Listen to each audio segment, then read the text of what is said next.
আসসালামু আলাইকুম ওয়া রাহমাতুল্লাহ। প্রস্তুত মণ্ডলী, কোবায়েবের শাহাদাত বরণ। রাসূল সাল্লাল্লাহু আলাইহি ওয়াসাল্লাম একবার 10 ব্যক্তিকে গোয়েন্দা হিসেবে সংবাদ গ্রহণের জন্য পাঠালেন এবং আসিম ইবনু সাবিত আনসারীকে তাদের নেতা নিযুক্ত করেন,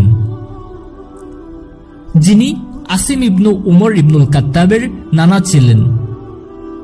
তারা রওনা করলেন। যখন তারা উসমান ও মক্কার মাঝে হাদাত নামক স্থানে পৌঁছেন, তখন হুজাইল গোত্রের একটি পশাকা, যাদেরকে লেইয়ান বলা হয়, তাদের নিকট তাদের ব্যাপারে আলোচনা করা হয়। তারা প্রায় 200 তীরন্দাজকে তাদের পিছু দেওয়ার জন্য পাঠানো। এরা তাদের পদচিহ্ন দেখে চলতে থাকে। সাহাবীগণ মদিনা হতে সঙ্গে নিয়ে আসা খেজুর যেখানে বসে খেয়েছিলেন, অবশেষে এরা সে স্থানের সন্ধান পেয়ে গেল। তখন এরা বলল, এগুলো ইয়াসরিবের মদিনা খেজুর। অতঃপর এরা তাদের পদচিহ্ন দেখে চলতে লাগলো। যখন আসিম ও তার সাহাবী সাথীগণ এদের দেখলেন, তখন তারা একটি উঁচু স্থানে আশ্রয় গ্রহণ করলেন। আর কাফিররা তাদের ঘিরে ফেলল এবং তাদেরকে বলতে লাগলো, তোমরা অবতরণ করো ও স্বেচ্ছায় বন্দিত্ব বরণ করো। আমরা তোমাদের প্রতিশ্রুতি দিচ্ছি যে তোমাদের মধ্য হতে কাউকে আমরা হত্যা করব না। তখন গোয়েন্দা দলের নেতা আসিম ইবনু সাবিত রাদিয়াল্লাহু তাআলা আনহু বললেন, আল্লাহর কসম, আমি তো আজ কাফিরদের নিরাপত্তায় অবতরণ করব না। হে আল্লাহ, আমাদের পক্ষ থেকে আপনার নবীকে সংবাদ পৌঁছিয়ে দিন। অবশেষে কাফিররা তীর নিক্ষেপ করতে শুরু করল, আর তারা আসিম রাদিয়াল্লাহু তাআলা আনহু সহ 7 জনকে শহীদ করল।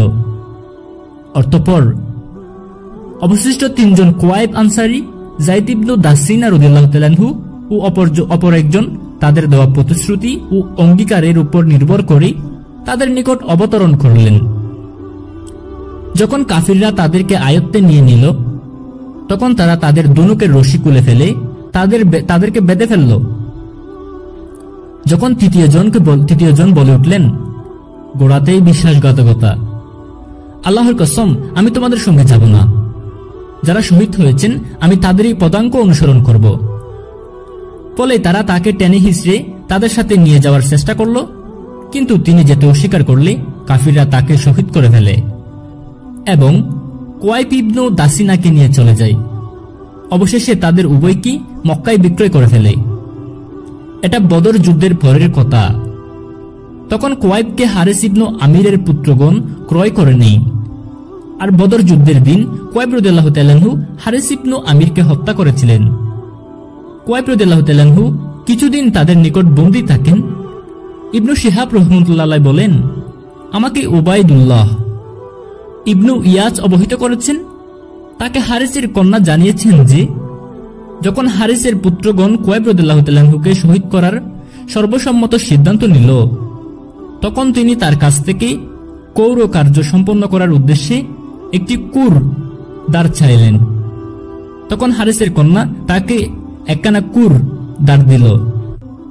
সে সময় ঘটনাক্রমে আমার এক ছেলে আমার অজ্ঞাতে কোয়াইবের নিকট চলে গেলে তিনি তাকে ধরেন এবং আমি দেখলাম যে আমার ছেলে কোয়াইবের উরুর উপর বসে রয়েছে এবং কোয়াইবের হাতে রয়েছে কুর। আমি খুব ভয় পেয়ে গেলাম। কোয়াইব আমার চেহারা দেখে তা বুঝতে পারলেন। তখন তিনি বললেন, তুমি কি এই ভয় করছো যে আমি এই শিশুটিকে হত্যা করে ফেলব? কখনো আমি তা করব না, আল্লাহর কসম। আমি কোয়াইবের মতো উত্তম বন্দী কখনো দেখিনি। আল্লাহর শপথ, আমি একদা দেখলাম তিনি লোহার শিকলে আবদ্ধ অবস্থায় ছড়া হতে আঙ্গুর খাচ্ছেন, যা তার হাতেই ছিল। অথচ এ সময় মক্কায় কোনো ফলই পাওয়া যাচ্ছিল না।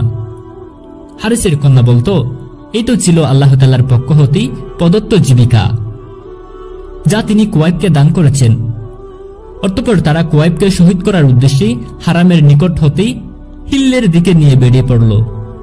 তখন কোয়াইব রাদিয়াল্লাহু তাআলা আনহু তাদেরকে বললেন, আমাকে 2 রাকাত সালাত আদায় করতে দাও। তারা তাকে সে অনুমতি দিল, কিন্তু 2 রাকাত সালাত আদায় করে নিলেন। তারপর তিনি বললেন, তোমরা যদি ধারণা না করতে যে আমি মৃত্যুর ভয়ে ভীতি হয়ে পড়েছি, তবে আমি সালাতকে দীর্ঘ করতাম। হে আল্লাহ, তাদেরকে এক এক করে ধ্বংস করুন। অতঃপর তিনি এই কবিতা দুটি আবৃত করলেন। আমি কোনো কিছুরই পরোয়া করি না যখন আমি মুসলিম হিসাবে নিহত হই। আল্লাহর রাহে যেভাবে আমাকে দুর্দস্ত করা হোক, তা কেবল আল্লাহর জন্যই করা হচ্ছে। তিনি ইচ্ছা করলে আমার বিচ্ছিন্ন অঙ্গসমূহ বরকত দান করবেন। অবশেষে হারেসের পুত্র তাকে শহীদ করে ফেলে। বস্তুত যে মুসলিম ব্যক্তিকে বন্দী অবস্থায় শহীদ করা হয়, তার জন্য দুরাকাত সালাত আদায়ের এই রীতি কুয়াইব রাদিয়াল্লাহু তাআলা আনহু প্রবর্তন করে গেছেন।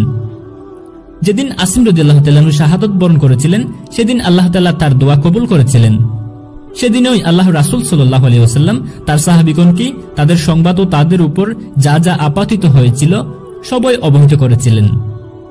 আর যখন কুরাইশ কাফিরদেরকে এই সংবাদ পৌঁছানো হয় যে আসিম রাদিয়াল্লাহু তাআলা আনহুকে শহীদ করা হয়েছে, তখন তারা তার কাছে এক লোককে পাঠায়, যাতে সে ব্যক্তি তার লাশ হতে কিছু অংশ কেটে নিয়ে আসে, যেন তারা তা দেখে চিনতে পারে। কারণ বদর যুদ্ধের দিন আসিম রাদিয়াল্লাহু তাআলা আনহু কুরাইশদের এক নেতৃস্থানীয় ব্যক্তিকে হত্যা করেছিলেন। আসিমের লাশের রক্ষার জন্য মৌমাছির জাগ প্রেরিত হল, যারা তার দেহে আবৃত করেই রেখে তাদের ষড়যন্ত্র হতে হেফাজত করল। ফলে তারা তার শরীর হতে এক খণ্ড গোস্তও কেটে নিতে পারেনি। প্রিয় দর্শক, আজকের এই কাহিনী থেকে আমাদের শিক্ষা হল, সর্বদা নেতার অধীনে সংবদ্ধ জীবনযাপন করতে হবে। ওয়াদা ভঙ্গ করা কাফির মুশরিকদের চিরচারিত অভ্যাস। নারী ও শিশুর প্রতি ইসলামের সহমর্মিতা সীমাহীন। এই জন্য যুদ্ধের ময়দানেও তাদেরকে আক্রমণ করতে নিষেধ করা হয়েছে। শাহাদত মুমিনের কাঙ্ক্ষিত সাফল্য অথবা কাঙ্ক্ষিত লক্ষ্য। প্রিয় দর্শক, আপনারা যারা আমাদের চ্যানেলটি সাবস্ক্রাইব করেন